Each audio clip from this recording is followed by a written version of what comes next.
Logan rushed out of the house after receiving the pull-up text from his childhood friend Damien. He had just been invited to Sunday Fun Day with the guys, and he was in desperate need of some fun. Once Logan made it inside, he found his friends waiting at the bar for their section. A dark brown skinned woman with a fitted dress caught his eye immediately when she walked past him, headed in the direction of the restroom. He noticed a lot of sexy women as he walked in, but no one as attractive as the woman in a yellow dress. The host walked to the men, directed them to their section, then placed the menu on the table. One thing about the guys is they were going to pop bottles and settle the bill later. Logan always slid out before they split the checks. Everyone had good jobs, but he had responsibilities. The bottles arrived fast, and Logan took a seat at the top of the booth, and sitting right next to him was the girl in the yellow dress. He noticed her turn her body near his section, in which he considered an all clear to approach. He complimented her and asked her for her name, Aurora. followed by a smile. Logan was hooked. She reminded him of a woman he dated in the past. Same slim, curvy, little fat booty, brown skinned woman with natural hair. He brushed his finger down her arm and they began to have a conversation he can't remember. Logan told Aurora to pull out her phone and he put his number in it. Later that evening, he received a text from her. She texted at the perfect time. He hadn't made it home yet. He took this opportunity to shoot his shot, asking if he can pull up and smoke with her. She turned him down. I don't know you enough to do home visits. Aurora was going to make him work for it, but she was fine enough for him to attempt the chase. He found out a few days later her birthday was approaching, so he made sure to text her. Happy birthday, beautiful. I hope to see you soon. She took almost all day to respond, which drove Logan crazy. It was Saturday night, and he was finally off work. He showered and changed at his brother's house so he could stay out for the night. Another friend of his invited him to a game night, and on his way there, Aurora responded. He took this opportunity to see her before he went out. She had him pull up to her apartment parking lot, and they sat and talked on the back of her truck. There was no mention to her delay in texting, but it was her birthday, so how could he be upset? She wasted no time. You married, got a girlfriend, or a girl who thinks she's your girlfriend? Nah. He quickly answered. You have any children? Yes, I have a daughter. She's 8. Aurora smiled and changed the subject. It was something about her that piqued his interest. He could tell she was not like most of his women. Did your parents talk to you about sex when you were younger? Logan looked at Aurora, shocked by the question. He took a while before he could respond. Aurora noticed that he was thrown off by the question and answered it first. My mom mentioned it after she saw me doing the gestures of one of the freaky songs that she was playing. She asked me what I knew about it. I drew a picture. There it was. She broke the ice. Therefore, Logan was willing to share. I didn't grow up with a father or father figure, so my mom did her best. She knew the little girls were going to be all on me. She gave me a box of condoms, then told me to wrap it up all the time before I get something I couldn't get rid of. She would let me have girls spend the night, but we would have to keep the door open. We did, but we closed it when she went to bed, then opened it. Don't you have a game night to go to? I don't want to hold you up. I'm where I want to be.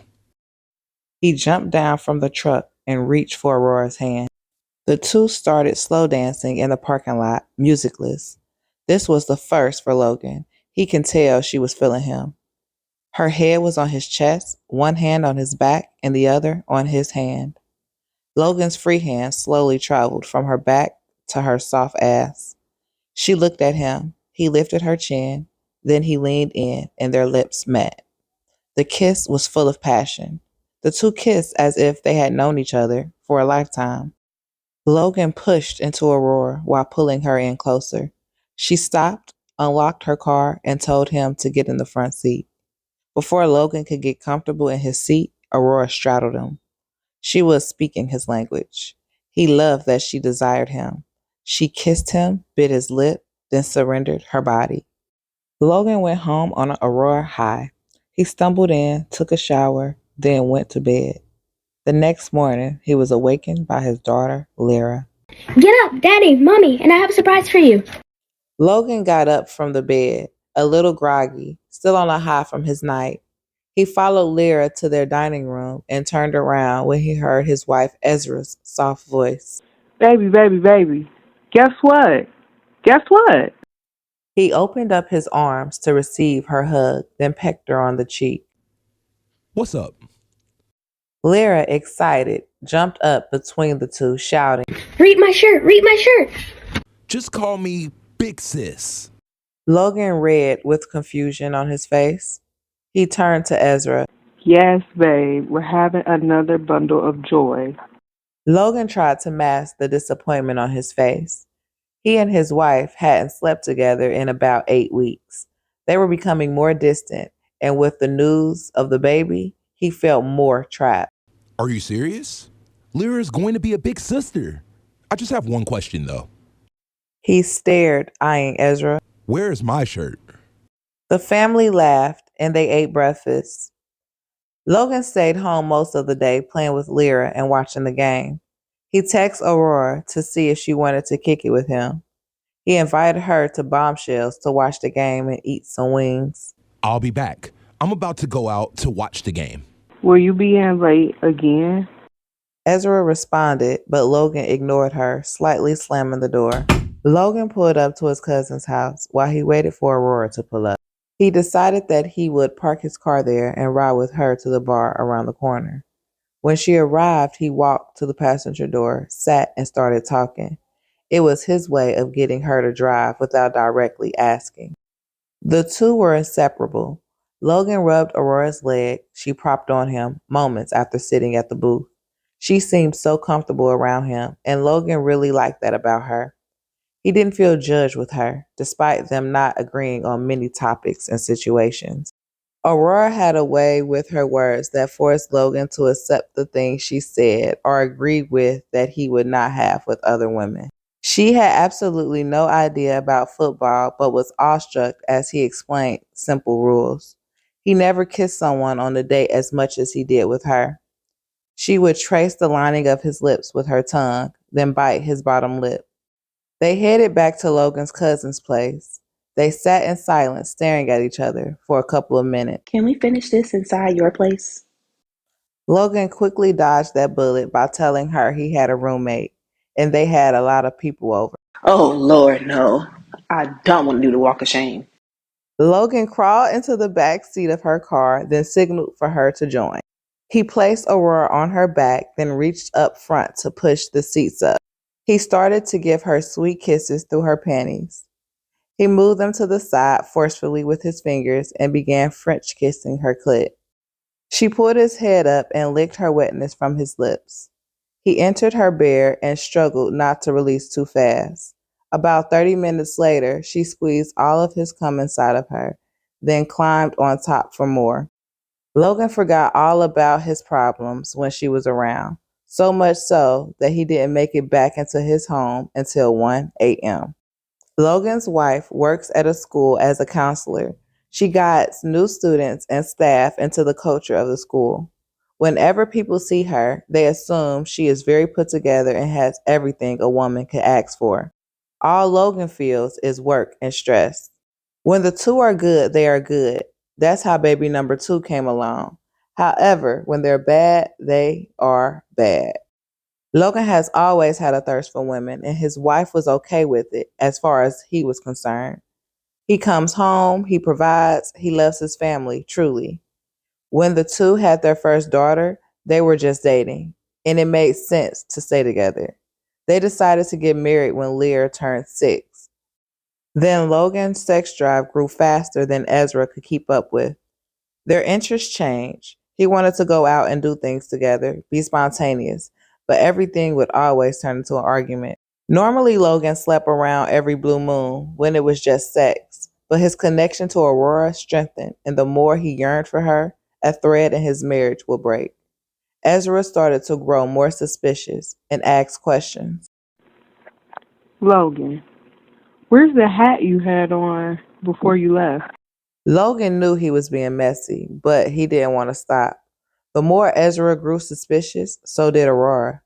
She started to question why they couldn't do sleepovers and why it seemed like they only linked when he initiated it. Aurora was not happy, and unlike his wife, she cut him off. No explanation, no warning, clean cut. They didn't speak for 3 weeks. At first, Logan played the game and didn't reach out. Then, after about a week, she still didn't respond. He knew he had to come up with something. During his time on punishment, he catered to his wife and spent so much time with his daughter. He didn't really check his phone as much when his wife was around, but every chance he could, he glanced to see if Aurora hit him. He and his wife had the most consistent sex they had in 7 months, having sex about every other night. Ezra was a one rounder, and she preferred the man to do all the work. So even though Logan was with his wife, his mind was somewhere else. Logan couldn't take it anymore, and he pulled up to Aurora's place. She opened the door and almost knocked him over when she leaped in his arms. She let him in, and he gave her a cold stare. I know, baby. Something just seems off and I ain't like it. It's not what you're thinking, but I will tell you later. I'm just not ready yet. She leaned in to kiss him, and she caught him up with her life. The two talked for hours on the couch. Then one thing led to another. Once again, Logan released in Aurora. He felt a sense of guilt almost immediately, but he continued to stroke, not wanting to ruin the pleasure. Round 3. We have to behave. I gotta pull out. Aurora, not understanding her reasoning for wanting to behave, is different from her boyfriend's. Either way, she didn't listen and pulled Logan in, making it impossible to pull out. Damn, girl. You get me every time. He kissed her box, then reached for his clothes. Logan didn't want to give up Aurora, and he loved his wife. He planned to make it work. He made sure to see Aurora at least twice a week, and he made love to his wife at least once a week.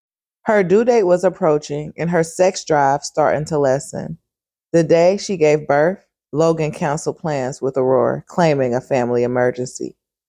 4 days later, Logan was out at a concert with Aurora. He met some of her closest friends. This was the first time she heard him call her his girlfriend in public. Logan began to drift from home again, sneaking off late at night, running into the other room to answer a phone.